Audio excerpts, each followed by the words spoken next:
National means કમ merit સ્કોલરશિપની જે પરીક્ષા છે તેમાં ધોરણ 8ના 2,18,000 જેટલા વિદ્યાર્થીઓ પરીક્ષા આપશે। 861 કેન્દ્રો છે અને 7,604 બ્લોકમાં આ પરીક્ષા યોજવામાં આવશે। સરકારી ગ્રાન્ટેડ શાળાના વિદ્યાર્થીઓ તેમાં પરીક્ષા આપશે। જે સ્કોલરશિપ માટેની આ પરીક્ષા છે।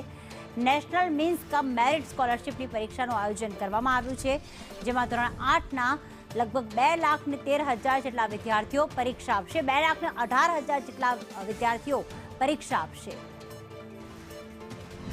ગરીબ અને મધ્યમ વર્ગના બાળકોનો અભ્યાસ સુધરે અને તે દિશામાં તેઓ અભ્યાસ મેળવી શકે તે માટે સ્કોલરશિપની પરીક્ષાનું આજે આયોજન કરવામાં આવ્યું છે। શિષ્યવૃત્તિની પરીક્ષા આપવા માટે પરીક્ષા કેન્દ્ર ઉપર વિદ્યાર્થીઓ છે તે પહોંચ્યા છે। કેટલી રાહત રહેતી હોય છે આ પ્રકારના સ્કોલરશિપના કારણે વિદ્યાર્થીઓ અભ્યાસ કરી શકે તેમનું ફ્યુચરમાં।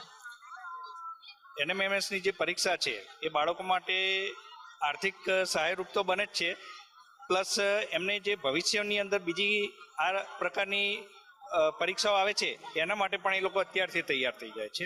કેવી પરીક્ષાની તૈયારીઓ કરી છે અને અભ્યાસમાં મદદ થશે સ્કોલરશિપથી, તો કેટલી આશા અપેક્ષા અને એજ્યુકેશન માટે આવું એક આયોજન છે તો કેટલું એક લાભમાં? બહુ લાભ મળશે એનાથી। છેલ્લા 1 મહિનાથી અમે પરીક્ષાની તૈયારી કરીએ છીએ। ત્યારે અનેક વિદ્યાર્થીઓને સ્કોલરશિપ મળે તે દિશામાં શિક્ષકો દ્વારા પણ પ્રયાસ છે તે કરવામાં આવતો હોય છે। કેમેરામેન પુખરાજ શર્મા સાથે દિવ્યા ચૌહાણ, સંદેશ।